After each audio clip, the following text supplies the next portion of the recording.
Morning, everybody. Welcome to Coffee with Casey, where we're going to kind of set the record straight on the inventory. There's a lot of reports going around national press saying that we have a spike in inventory here in Northern Virginia. So, as you all know, for the last 5 years, I've been tracking inventory and tracking, you know, success rates and sales. So, I'm going to give you some good visibility on that, and we're going to be real clear on where we are with the market as we stand right this second.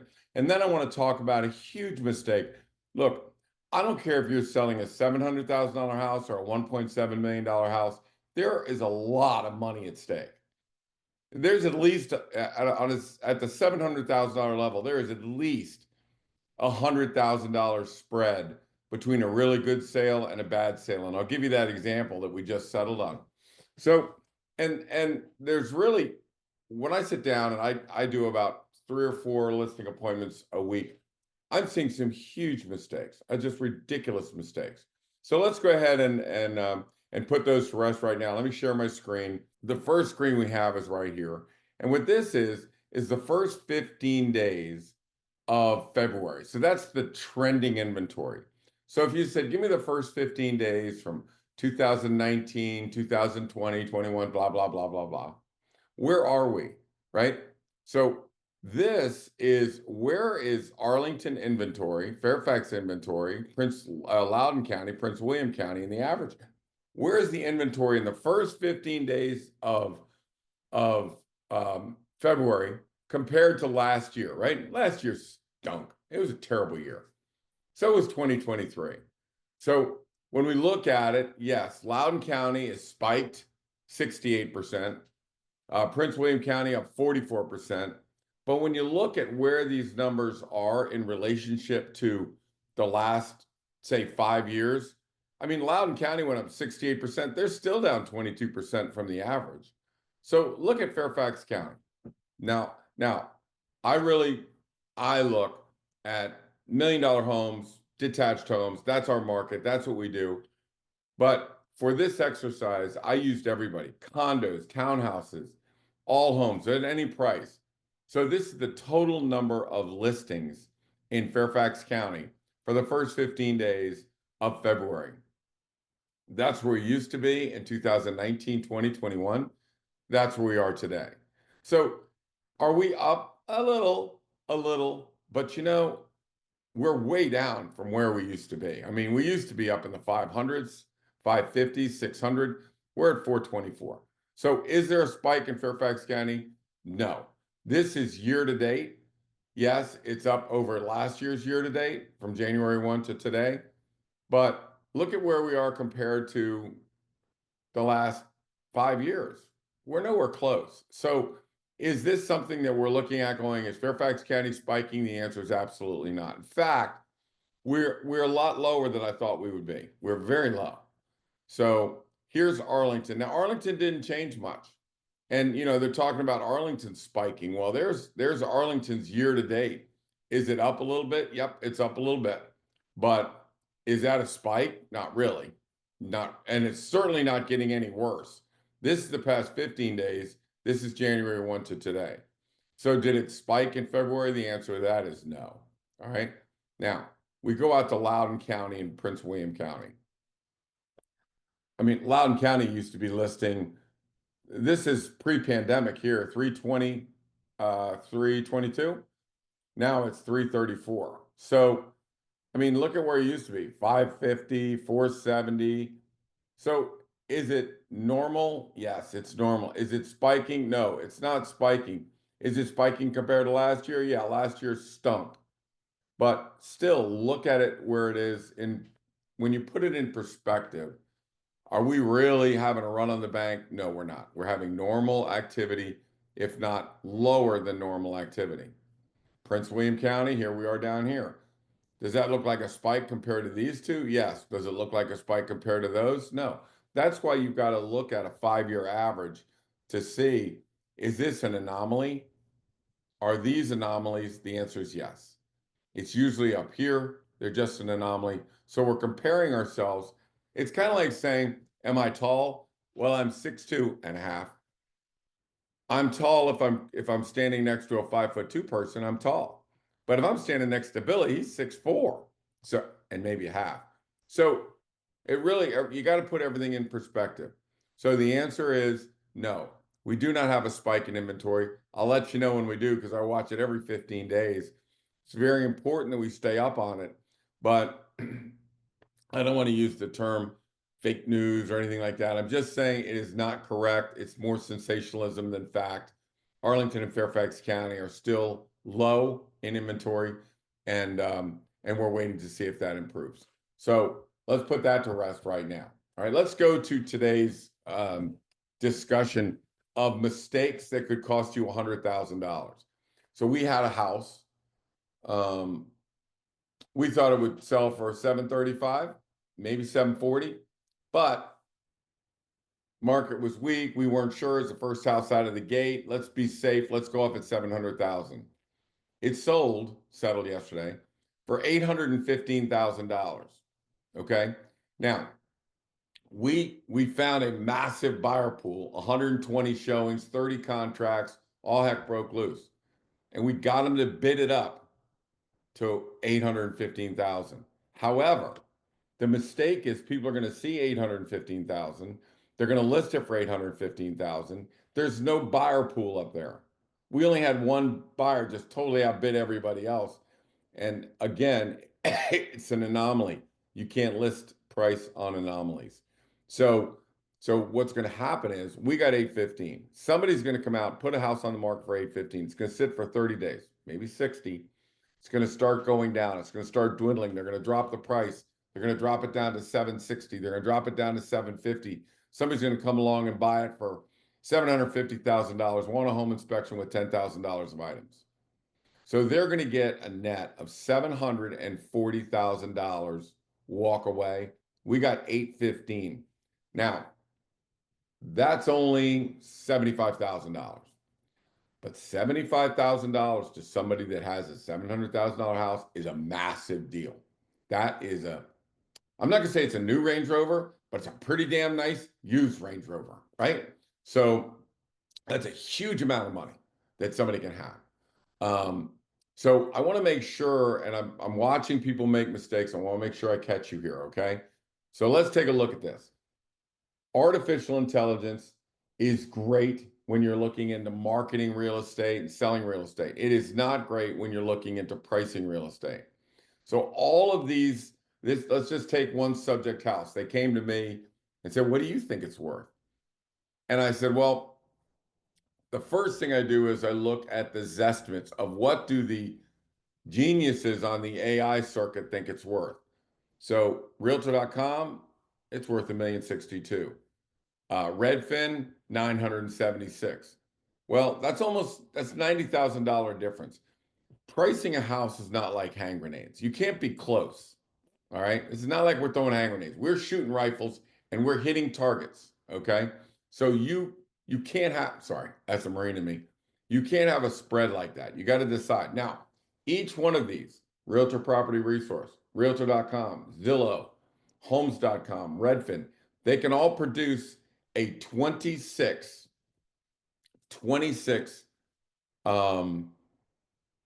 page report on why is one say it's worth $1,062,000 and one say it's worth $976. See how stupid that is?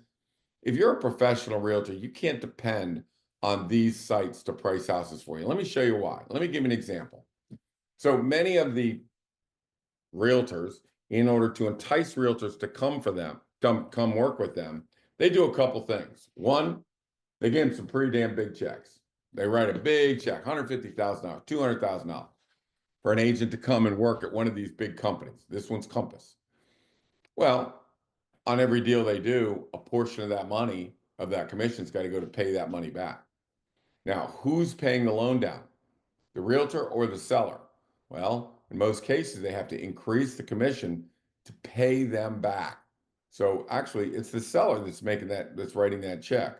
So let's take a look at how a Compass or some of these other companies that use RPR, Zillow, or all the Redfin, how they price it.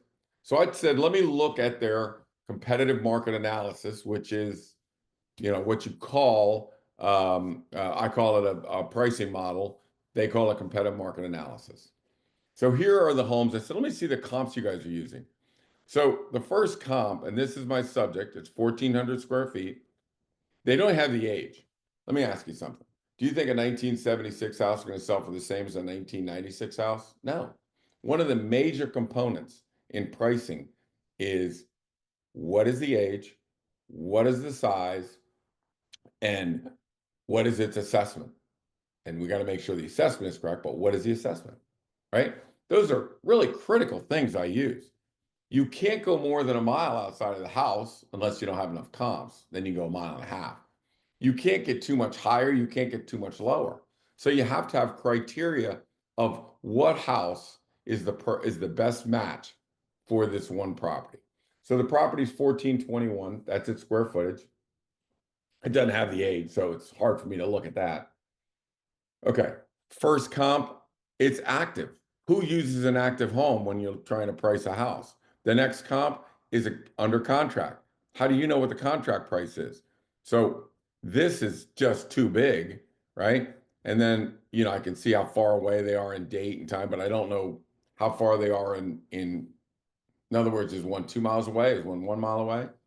So I'm looking at the comps. I'm saying, well, that's not a sale. That's not a sale. So they don't qualify. This home is 3,300 square feet. Now, if the maximum you can go is about 1,900 square feet, how can you use a 3,300 square feet above grade house to compare to this house? It is not a comparable. And it settled in March. It's almost a year ago. Now, a lot of you know that, the market goes up, the market goes down. So March was a different world. That's long ago and far, far away. So we have to use things that are happening right now. And as most of you know, I not only use recent comps, but in mine, I'll look at, not use them as a comparable, but I'll look at what are the pendings under contract for. That's a whole different group of, that tells me, is it going up or is it going down? So this was in March 14. This was in April 20th. Again, the market's not the same as it was back then. So first five comparables, not a comp, not a comp, not a comp, not a comp, and not a comp. This is 2,400 square feet. How can you compare one that's 2,400 square feet to 14? So do you understand that there's a pattern going here, that they're too big, too small? These are not comparables. What agent would rely? And don't get me wrong, Compass agents are some pretty damn good agents. They wouldn't get paid $150,000 to go there unless they had a big track record.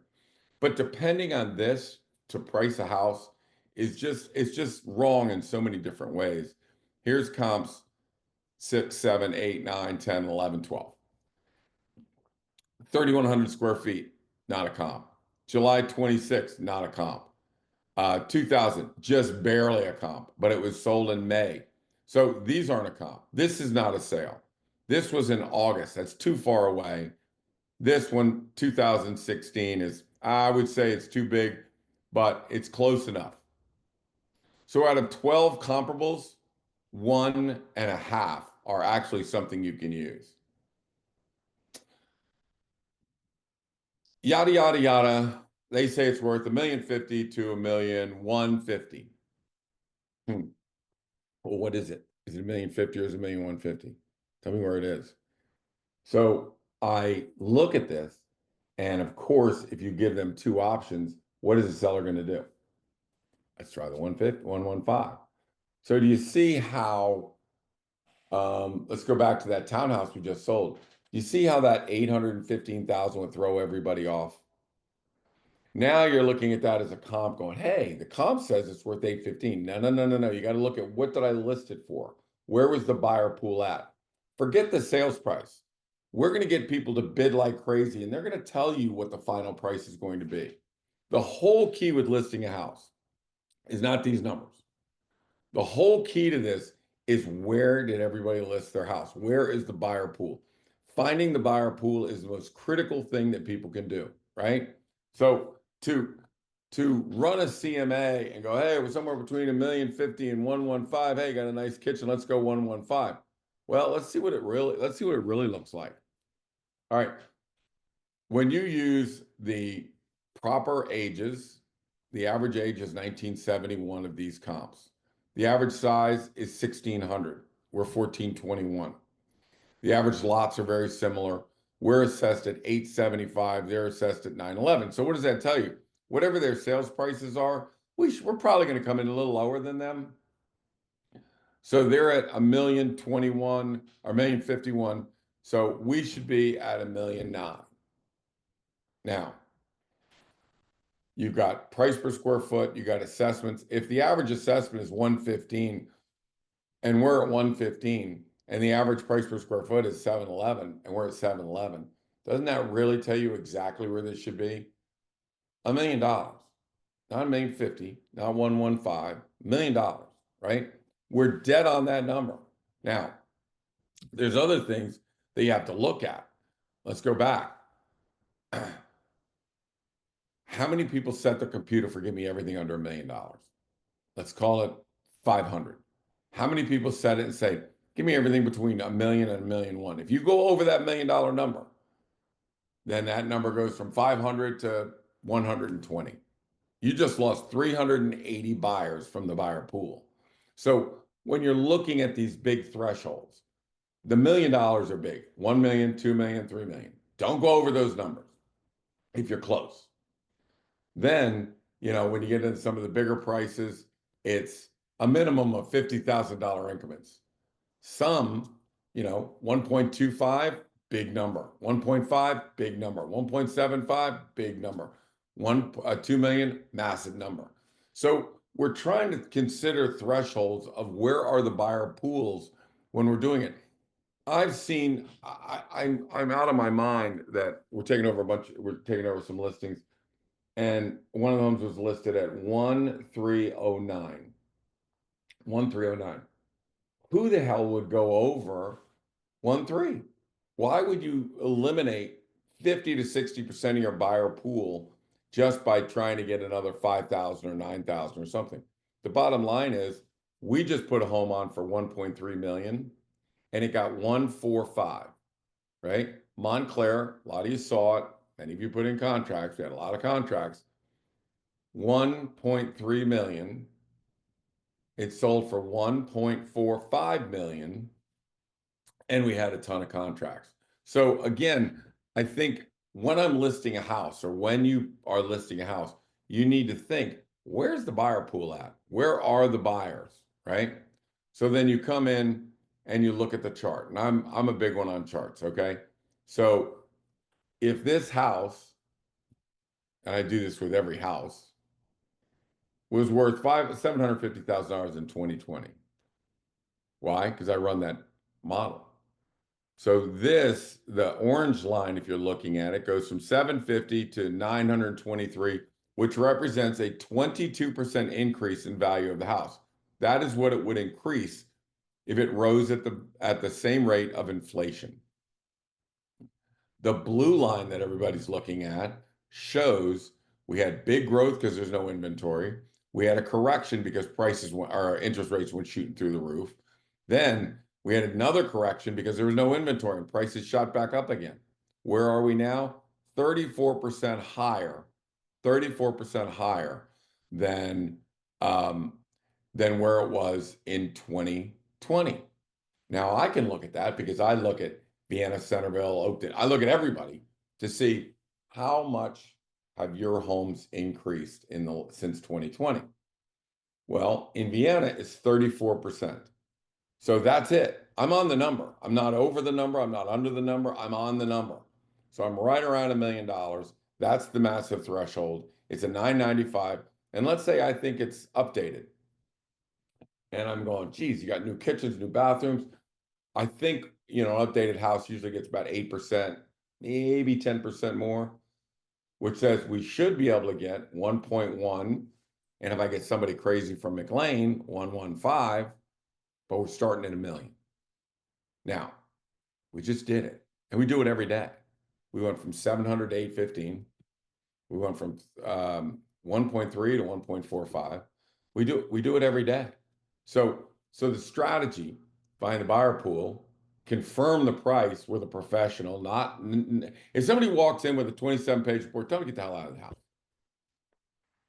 It just frustrates me. All right, look at this. So I take a 350, 3,500 square foot home, and I run these models because we work in all these markets. So in Washington, D.C., those houses are up from 2020, 28%. In Arlington, 20. So what does that tell you? That was there a migration from here to here? Yeah. Yeah. There was a big migration, right? So if you look at this, you're going, all right, are these overpriced? Yeah, they probably went up faster than they should. Why? Because people could live at home. Would you rather work from a 4,500 square foot house in Willowsford or a smaller house in McLean or Arlington or Vienna or something like that? A lot of people said, hell with it, I'm going out to Willowsford. Now we're going back to office. Now you got to get in the car. True, we have express lanes, a little expensive, but we have express lanes. But now commuting comes back into it. So will I see over the next year or two, Arlington go back up, DC go back up, depends on the crime. So these are also not only commuters, but there's also crime elements. Are you getting chased out to the suburbs? Vienna, Oakton, McLean, or Vienna and Oakton and Centerville, all in that 30, 32 range. So you see that 34% increase that house just had. I know that's pretty much on target with the rest of the market. Now, McLean is what I call an anomaly, right? It just doesn't fit the model. Why would that be? Well, let's say people wanted to leave Washington, D.C. and Arlington. They're the ones that got hit the most. Where did they go? They went to McLean. It shows that there was a Western migration, not far, but there was a Western migration from cities to suburbs. And the city is Washington, D.C. and Arlington, and the suburb was McLean. So yes, we saw a lot of people flock to McLean. That was a migration west. We saw everybody go from maybe Vienna or Arlington, Oakton, and Centerville. We saw them go out to Willowsford, Ashburn, Haymarket, Piedmont, Dominion Valley, so they could live on a golf course somewhere. So there was a Western migration, and the migration went east to west. The question is it going to come back west to east now? Let's see. It's going to take a long time. It's going to take a long time for people to make a decision, get sick and tired of something, and decide they're going to move. Now, you also have Doge, who is really doing things that nobody's ever done. Everybody says they want a clean house. Nobody really does. Every corporation wants to clean house, but nobody really knows how to. They're cleaning house. So are they throwing out the baby with the bathwater? I don't know. We're finding that out. I don't know. I hope not. I hope they don't throw the baby out with the bathwater. But is it healthy to get rid of a bunch of waste and mismanagement? Yes, of course. Of course it is. That's what, I mean, I'm not going to lie. I pay a lot of money in taxes. I pay a ton in taxes. I get pissed off when I see money getting wasted. I think everybody does. I don't speak for myself. I speak for everybody on that. I don't want to send in a ton of money and have it just blown. I want somebody managing my money that's a little more effective than what we're getting right now. So let's see what happens. But as far as moving everybody back into the office, that's going to have a little effect. That's going to probably push these rates down and push these rates up. So I would look for a little bit of a migration. I'm not seeing panic in the streets. I am not seeing panic in the streets. We are the #1 listing agent in Vienna. We do $208 million a year. I got some of the top agents in the business. We're keeping our finger on the pulse. You'll be the first to hear of it if I see panic in the streets. I don't see that. I don't see an increase in inventory. I don't see everybody flocking. So right now we have a pretty stable market. Let's go back to pricing this house. This is a perfect example. I really need to know how many homes are on the market? What's my competition?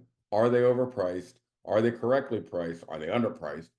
What are the pendings? How, are they underpriced or are they overpriced? So let's say I think those houses should be worth $1 million because I analyze every house. It's just a model. And so I analyze all the houses I'm looking at. I'm going, that house should have sold. They should be on the market for $1 million. They're on for 950 and they're going under contract. I'm suspicious. But what happens if they were listed for 1.1 million? I say there should be about 1 million and they're all under contract. What does that tell me? That tells me I can get more aggressive. I can punch it up a little bit. So you do have to, a professional realtor has to look at the comparables. That was then. They have to look at the market conditions, market snapshot.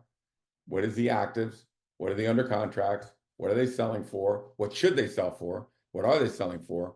Because I need to know that.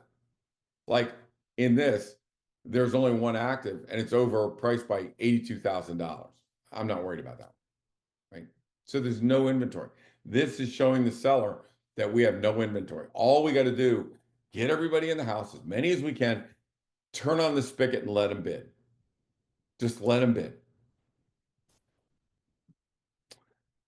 The prices that they get, right? This is what we do for every seller. You also need to know what are the commissions that you're paying, what's all the taxes, what insurance, what are you going to walk away from the table with on these numbers? So you have to have that variable of if I get 1.3, 1.35, 1.4, heaven forbid we get 1.45, guess what? We got 1.45. So you have to know what you're walking away from the table. You're going to get multiple contracts. They're going to have variable commissions. You don't care about that. All you care about is the bottom line. This number right here. Do you want 960 or do you want 1,022? Or do you want 83? So you compare contracts in this format. That's why we did 208 million last year. Number one luxury team in the state of Virginia. And I'll say one thing about the contracts negotiations. We talk about avoiding mistakes. Here's a big mistake. Here's a huge mistake. You put the house on the market on Thursday. People see it on Friday. You get a contract on Friday night. We get it every Friday night. Every Friday night. Give you a list price plus $50,000. Take it or leave it. Leave it. We're going to go ahead and leave that. We're going to give you $100,000 over list price. Take it or leave it. We're leaving. If you don't take it, we're going to be out of here. They're trying to put pressure on the seller to sign it. We're going to leave it. In 200, 300 contracts a year, houses that we manage a year. All of my agents, I said, has anybody ever regretted not taking a Friday contract? It was crickets. Nobody opened their mouth, which means that if they really love the house, they'll be back. If they're not back, they really didn't love the house. We didn't want them anyways. You cannot take a contract on Friday night. You must go through Saturday and Sunday. Now, yeah, the agents are going to hoop and they're going to holler and they're going to threaten and they're going to say we're going to leave and we don't want the house. Well, if you don't want the house, you don't want the house. You want me to go to bed? You want me to get married to somebody that's going to tell me they're not in love with me? Come on, man. Give me a break. If you're in love, you'll be there on Monday. If you're not, it wasn't meant to be. Because let me tell you what people do. They throw houses under contract and then they find a way to get, now once they secure the house, then they decide whether they really want to buy it or not. Some walk away. Well, if they walk away, what happens is you went under contract. Nobody saw the house.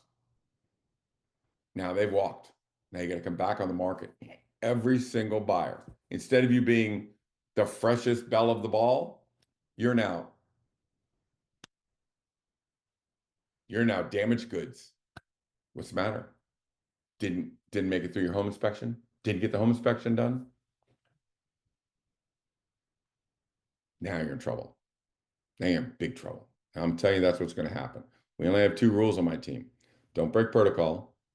That's rule number 1. Rule number 2 is don't forget rule number 1. You do not break protocol. What is protocol? Protocol is arrive at your range of pricing, fix the house up correctly to make sure that the paint, the hardware, and the lighting fixtures are all in good shape. It's been decluttered. It's got beautiful pictures. The marketing is done correctly. We test a price during coming soon. If we don't find the buyer pool at this price, we move to that price. We don't move down 10,000, we move down $50,000. Put the house on the market. We do not accept contracts until Monday. You do not accept escalation clause. You make them bid for it, make them blind bid for it. You select the contracts. You make sure that all the backup contracts we keep them engaged. We want them all engaged.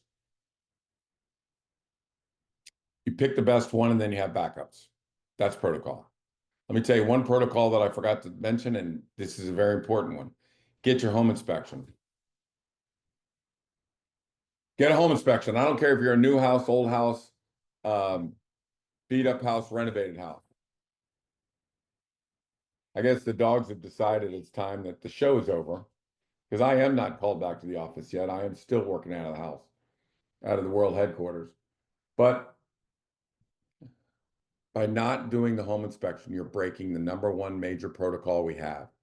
And again, you could be a new house, get the home inspection. We just had a new house have torn apart by some home inspector. He made them do something which caused a problem, big problem, not a little problem, big problem. And we wish to God that we had a home inspection, that we could have sent to the buyer and said, remove your home inspection. Because that's what we do on every deal. We just, Vale Road just went under contract. They want a home inspection. Here's our home inspection. You don't need a home inspection. Got it. We'll take it. Every week. Don't break protocol. This is going to be an interesting market. Stay tuned for Coffee with Casey to find out what the market conditions are, what the market strategies are. Today we talked about how not to avoid losing. And you look, $70,000 is a massive amount of money for somebody with a $700,000 house.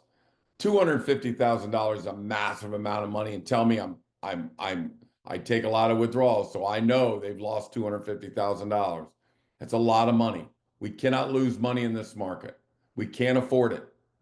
We must do it right. We must play by the rules. We must know the protocols. We must do our homework. We must do a hand-done pricing model. We need to test it out. We need to do what's right. You're listening to Coffee with Casey. You can find me on my YouTube channel. It's on our website at CaseySamson.com. You can go on to podcasts and YouTubes and find all these things. Hopefully this helps. I'm at 703-508-2535, or my email address is casey@CaseySamson.com. If we can be of any help to you, your friends, your family, or your neighbors, if your neighbor puts their house on the market and it fails, that's going to look bad for your house. If your neighbor puts his house on the market and they get an extra $150,000, that's going to look good for your house when you go to sell. So if you have a neighbor thinking about selling, it's in your best interest to make sure they give us a call. 703-508-2535. We'll see you all next week. Bye now.